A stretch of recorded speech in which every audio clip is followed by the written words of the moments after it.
Central government के अधीन school में भी बच्चों से हो रही है अवैध वसूली।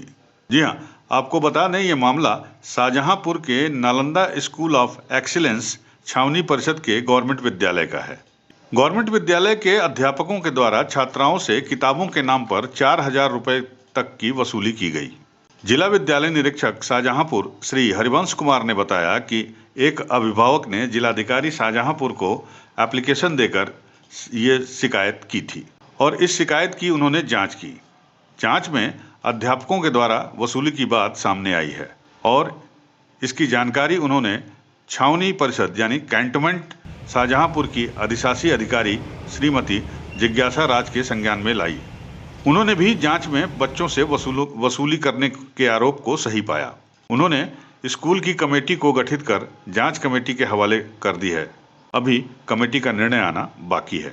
इस बाबत जब स्कूली छात्र छात्राओं से बातचीत की गई तो उन्होंने बताया कि उनको अभी अगस्त माह तक की किताबें नहीं उपलब्ध हुई है, यानी अगस्त का महीना आ गया लेकिन अभी उन्हें किताबें नहीं मिली हैं, ना ही स्कूल ड्रेस मिली है। इन्हीं किताबों और स्कूल ड्रेस के नाम पर क्लास टीचरों ने 2700, 3300, 3500 और 4,000 तक अलग अलग छात्रों से अलग अलग पैसे लिए। पैसे लेने के बावजूद भी अभी तक छात्राओं को न तो किताबें मिली हैं और न ही ड्रेस मिली है। विकास नाम है, मऊबासक के रहने वाले हैं। कितना पैसा? सर मुझसे 1,000 रुपये किताबों के लिए गए और 300 रुपये 3,000 उसके लिए गए, पता नहीं कन्फर्म नहीं कितने काय के लिए गए। मतलब कुल मिला के 4,000? कुल मिला के 4,000 लिए गए पैसे। आपको कोई रसीद या स्लिप कुछ दी? No sir. कौन सर थे? विनोद सर। विनोद सर। वरुण, कितने पैसे आपसे लिए गए? सर मुझसे भी सर अभी सर मैंने 1100 जमा के 4,000 बताए कि थे सर कोर्ट से सर टोटल 1100 भी कर चुके हैं। अच्छा। Yes sir. तो अगर किताबें ही उपलब्ध नहीं है, ड्रेस ही उपलब्ध नहीं है तो स्कूल में छात्र छात्राएं करेंगे क्या? स्कूल की कमेटी और छावनी परिषद ने इसका संज्ञान नहीं लिया। सर विदाउट बुक लिए गए सर 3200 रुपये। 32 सर ने बताए नहीं थे सर। 1,300 रुपये। किस चीज़ से पैसे थे? मंथली में कितनी फीस है?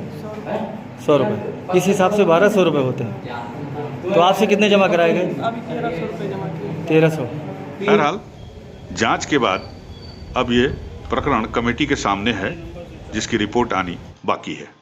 हाँ, इस संबंध में बच्चे ने डीएम साहब को एक शिकायत पत्र दिया था और सर ने जैसा कि निर्देश दिया, मैं तुरंत विद्यालय पर गया था और इस प्रकरण की बहुत गहनता से मैंने जांच की और इसमें तथ्य सामने आया था कि कक्षा 11 के जो कुछ बच्चे हैं उनसे अनधिकृत रूप से कुछ फीस वसूली गई है, क्योंकि अलग अलग अमाउंट में थी, जिसे बड़ी गहनता से परीक्षण करने पर ये चीज़ सामने आई थी। तत्काल वहाँ जो उसकी संचालिका है CEO जो भारतीय रक्षा सेवा के अधिकारी मैम से मैं मिला था, उनके संज्ञान में लाया। वो स्वयं भी गई और बच्चों से बात की और प्रकरण की गंभीरता को देखते हुए उन्होंने तत्काल एक 3 सदस्यीय कमेटी बना दी थी। कमेटी का रिजल्ट अभी तक हमारे सामने नहीं आया है और जो भी उसमें तथ्य प्रकाश में आते हैं उसके अकॉर्डिंगली अगले तक कार्रवाई की जाएगी।